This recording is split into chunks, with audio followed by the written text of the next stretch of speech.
E aí pessoal, me chamo Guilherme Oliveira de Brito, faço parte do setor elétrico da Bugal Racing e eu vou ensinar hoje um pouco de chaveamentos e PWMs. Vamos lá então?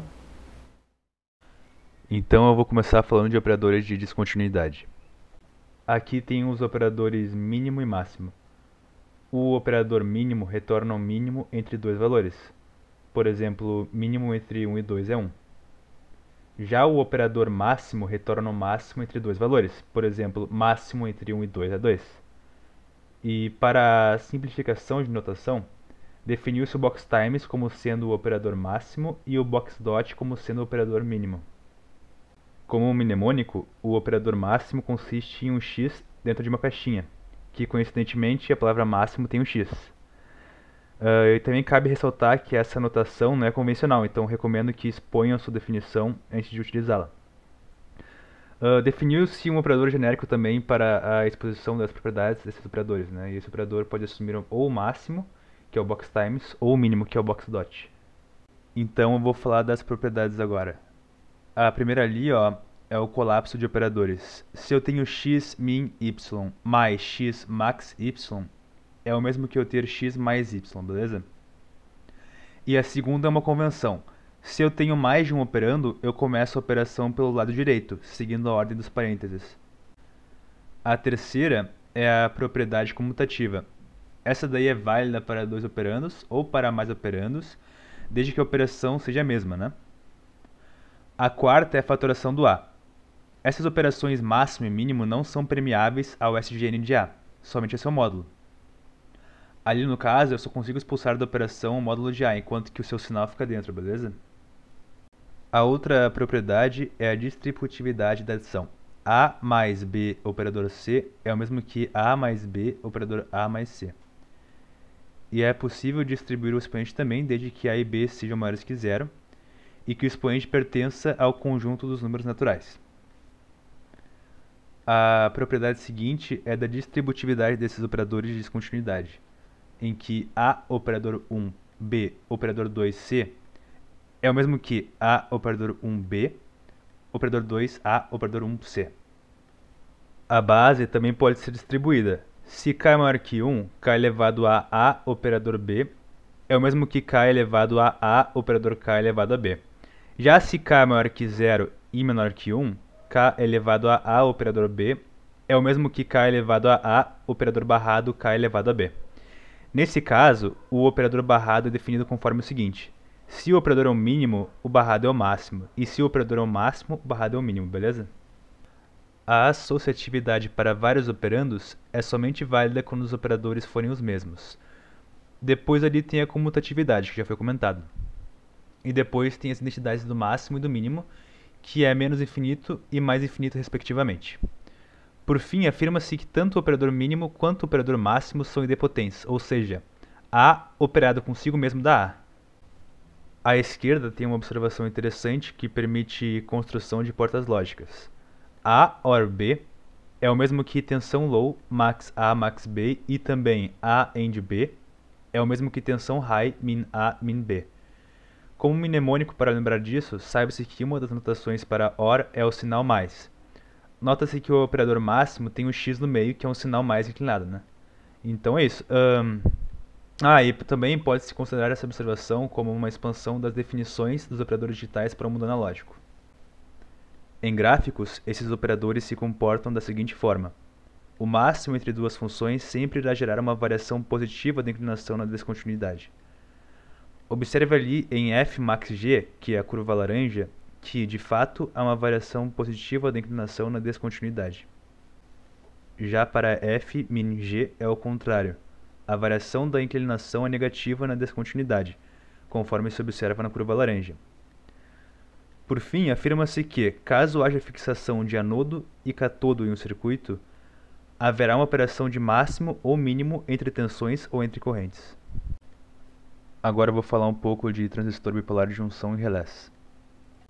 Basicamente, transistores são componentes que introduzem uma operação de mínimo no circuito entre duas correntes. Uma correspondente a uma fonte de corrente dependente e outra correspondente à corrente de curto-circuito. Esses componentes são utilizados para chaveamento e para amplificação de sinais. e essa fonte de corrente dependente pode ser modulada por tensão ou por corrente. O BJT é um tipo de transistor cuja fonte de corrente é modulada por corrente. E existem dois tipos, né, que é o PNP à esquerda e o NPN à direita. Para os dois tipos, existem três terminais, um chamado de emissor, outro chamado de base e o outro chamado de coletor. Note que a flechinha no símbolo de cada BJT está sempre no emissor e indica o sentido da corrente que passa por ele. Como mnemônico, a flecha sempre aponta para o N. No caso do PNP, o N está no meio, então a flecha aponta para o meio. No caso do NPN, os N's estão nos extremos, então a flecha aponta para fora. Observe nas figuras o sentido das correntes. Esses sentidos são fixos. Tanto para o NPN quanto para o PNP, é válida a expressão de corrente do coletor. Corrente de coletor é igual a zero max corrente de coletor para curto-circuito min beta vezes corrente de base. Ou também, corrente de coletor é igual a zero max corrente de coletor para curto-circuito min alfa vezes corrente de emissor. E é válido também que a corrente de emissor é a soma das demais correntes, e que alfa é igual a 1 paralelo beta.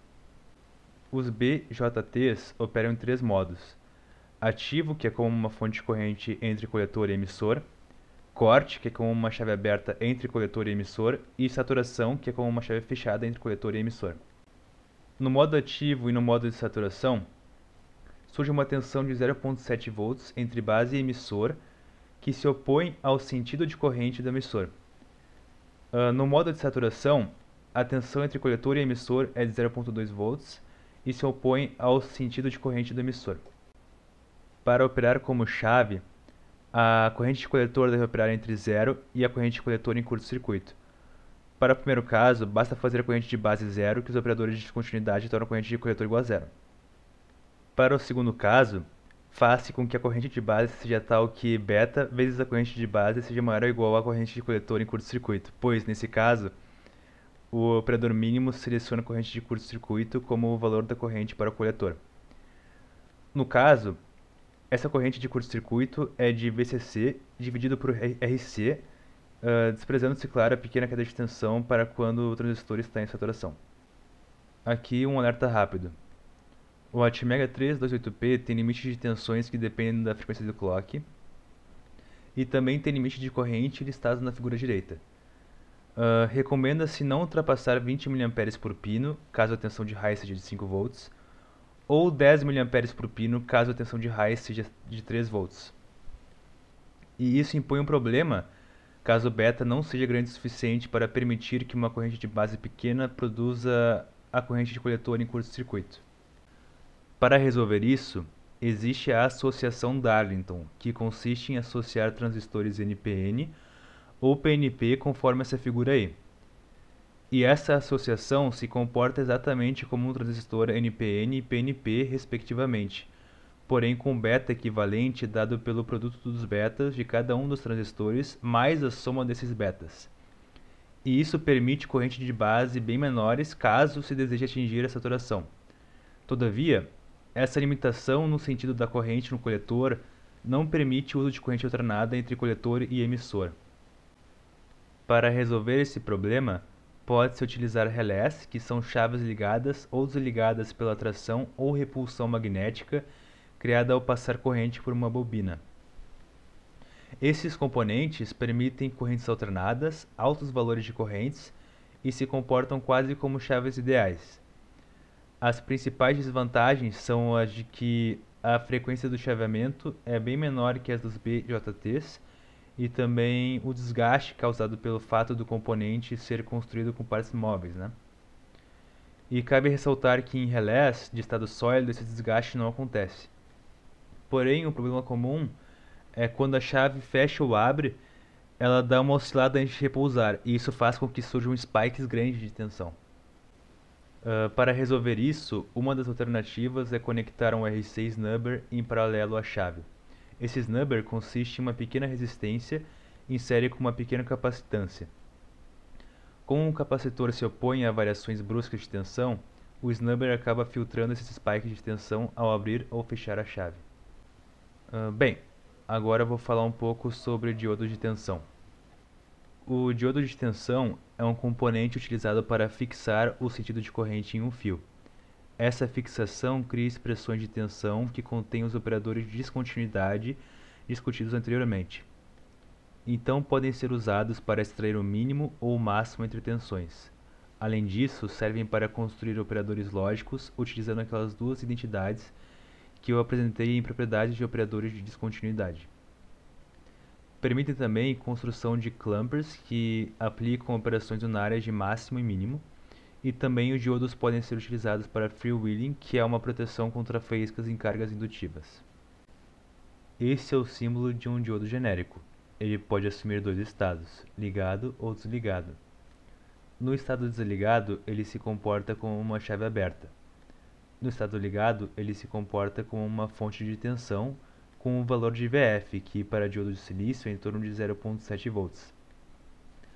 Note que o valor é o mesmo para a tensão que surge entre base e emissor em BJTs de silício que operam na saturação ou na região ativa.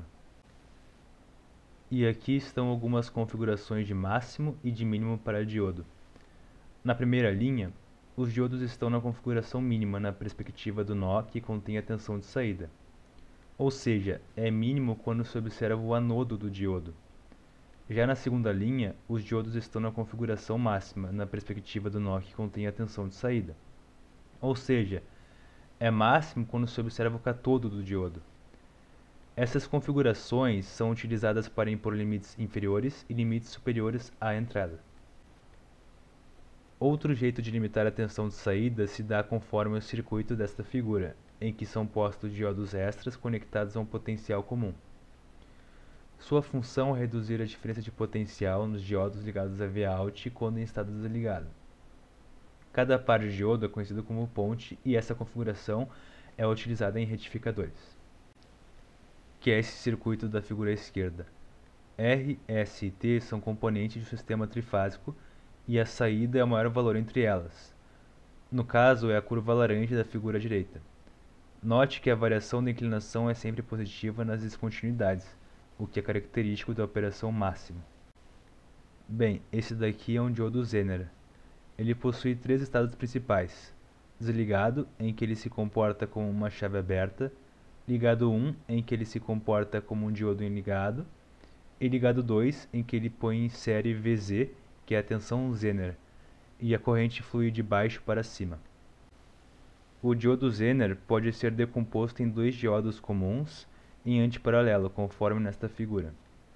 Basicamente, o diodo Zener aplica simultaneamente limite superior e inferior à entrada, enquanto que o diodo comum só aplica um limite por unidade.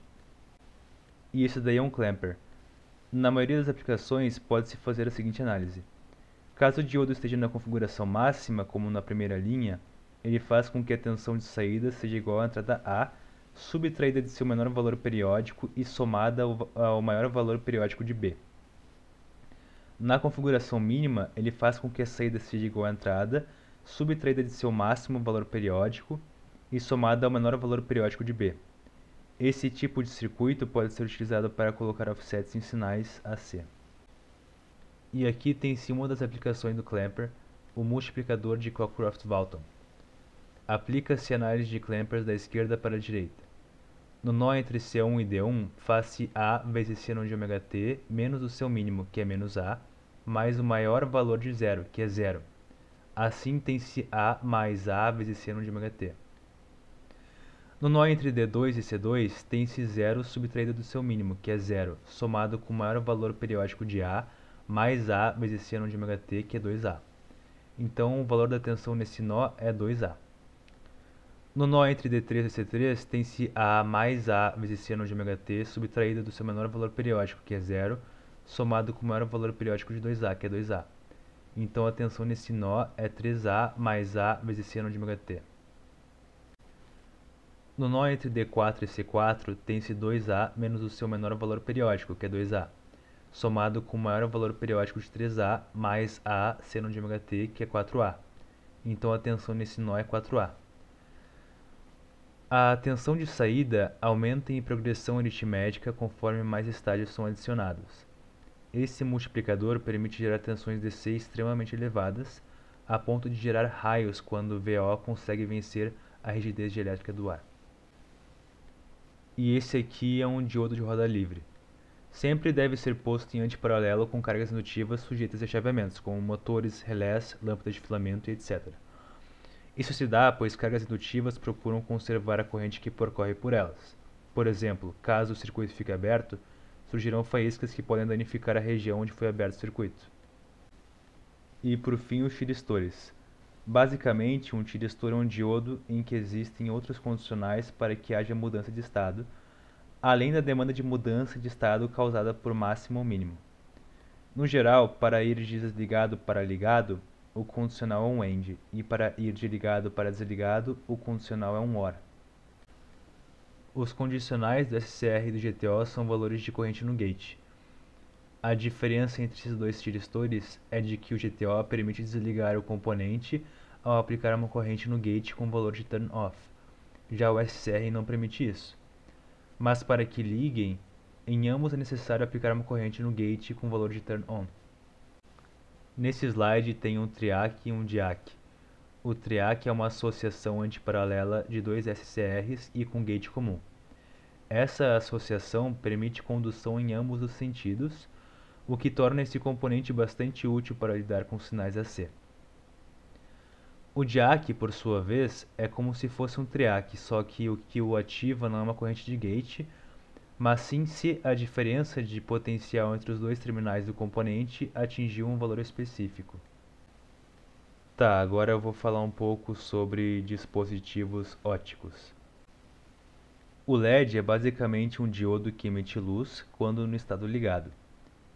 A radiância luminosa é, no geral, proporcional à corrente que percorre o componente.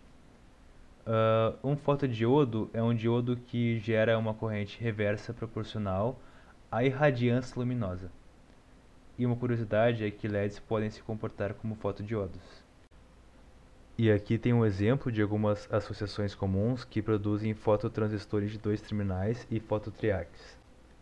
Esses componentes podem ser acoplados junto a um LED, criando um optoacoplador, que é uma das formas de criar isolação galvânica no circuito, isto é, comunicar informação entre circuitos que não compartilham o mesmo terra.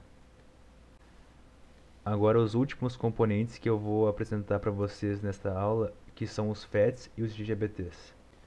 Basicamente, os FETs são transistores cuja fonte de corrente dependente é modulada por tensão de FET, ali na direita denotada como VFET. Como é um transistor, existe a operação de mínimo entre a corrente de curto-circuito e a corrente da fonte de corrente. Diferentemente dos BJTs, os FETs possuem outros terminais. O G, que é o gate, seria similar à base, o D, que é o dreno, seria similar ao coletor, e o S, que é o source, que seria similar ao emissor. Para FETs de canal P, a corrente flui de source para dreno. Já para FETs de canal N, a corrente flui de dreno para source. E não há corrente no gate.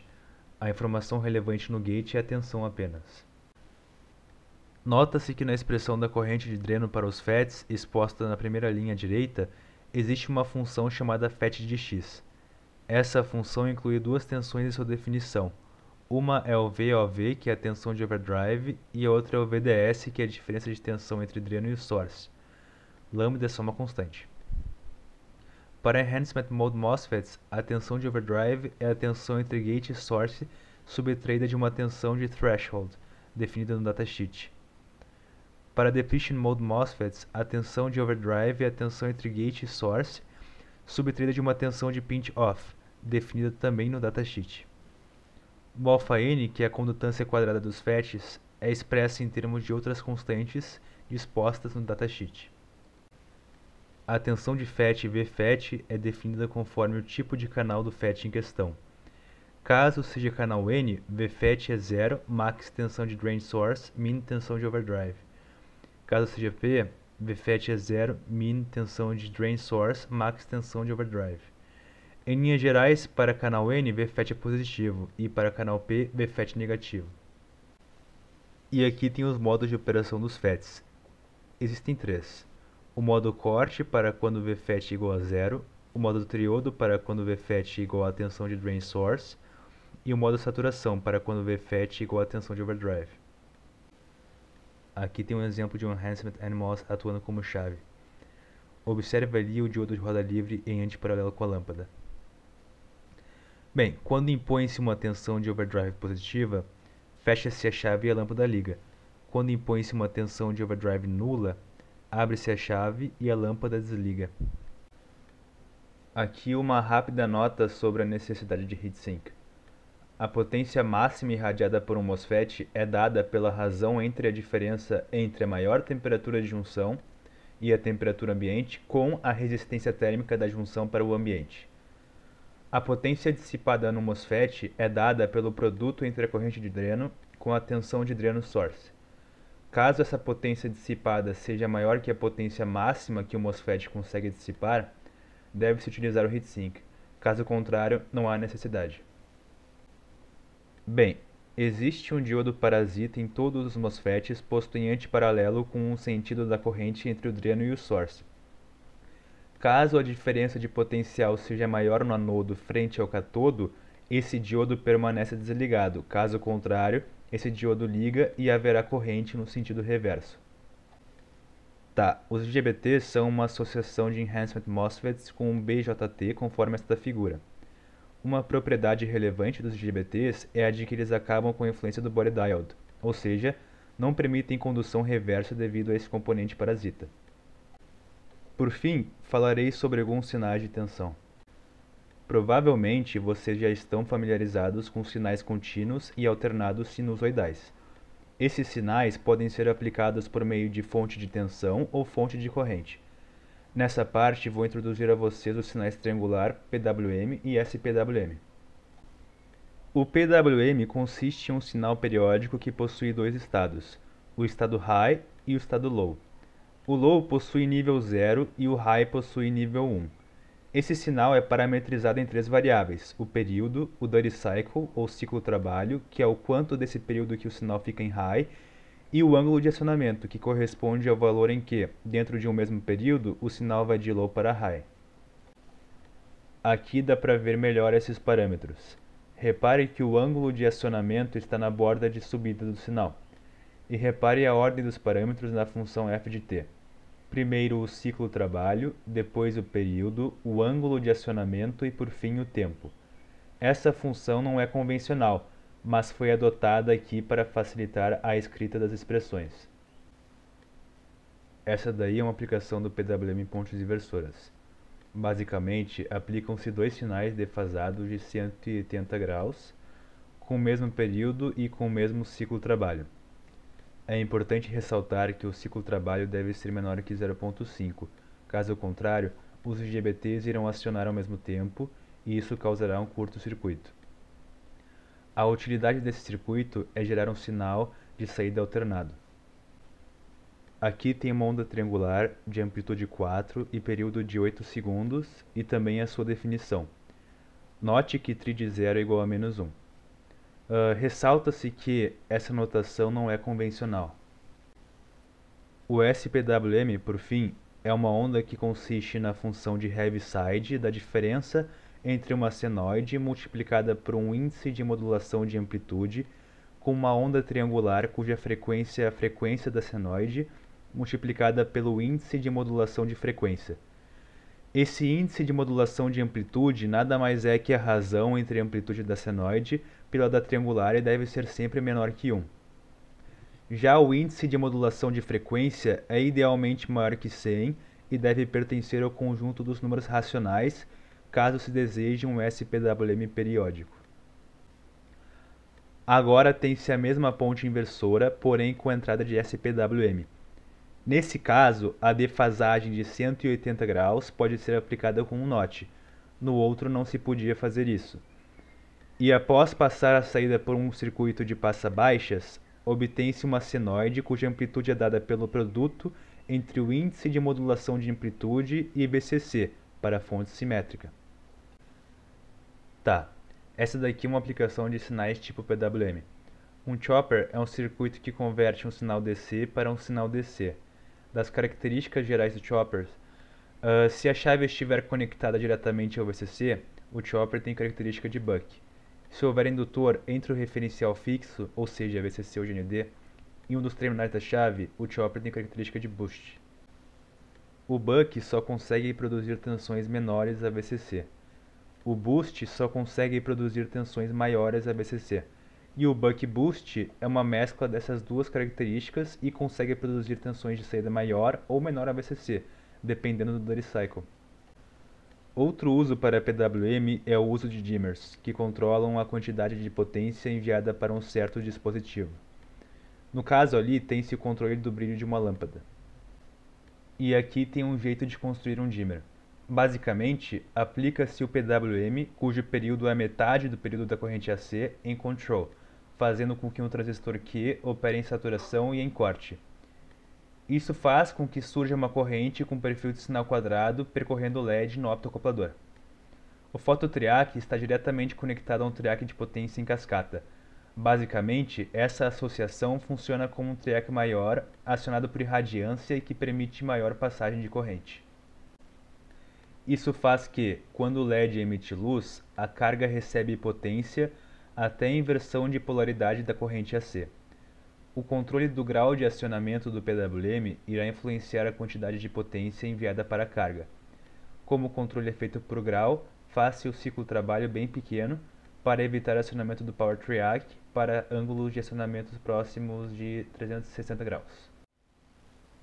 Então é isso, pessoal. Foi uma aula bem densa, né? Mas eu espero que tenha sido proveitosa. Eu agradeço pela atenção e até a próxima.